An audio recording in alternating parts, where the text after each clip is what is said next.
छोट बाबे माँ जाली ही खुलिया हम जननी ना ऐसन उ कदी ही काम भले छोट बाबे माँ जाली ही खुलिया हम बुझनी न धइले लस्कोरिया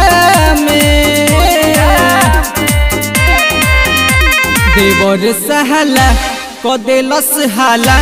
डाली के रंग हमारा ढोड़िया में देवर सहाला कदेलस हाला डाली के रंग हमारा ढोड़िया में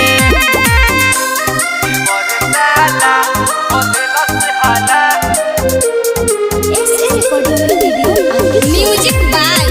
जसवंत कुमार।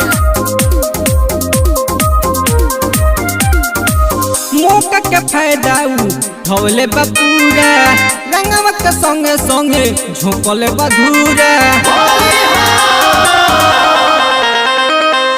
मौका के फायदा उठौले बपूरा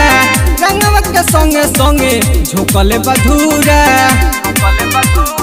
होई कोई चालू होते भोरिया में देवर सहाला कदेलस हाला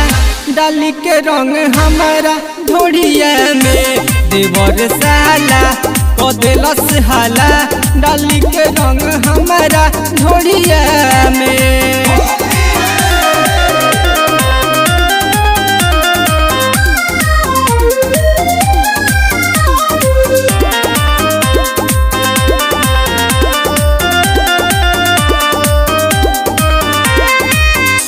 सन्यासी ऐसन कोई दिले लीला ऊपर से नीचे ले कोई दिले गीला सुध सन्यासी ऐसन कोई दिले लीला ऊपर से नीचे ले कोई दिले गीला काटे बबुआ खुना ले देखुए मोरिया में देवर सहाला कदेलस हाला डाली के रंग हमारा ढोड़िया में देवर सहाला कदेलस हाला डाली के रंग हमारा ढोड़िया में।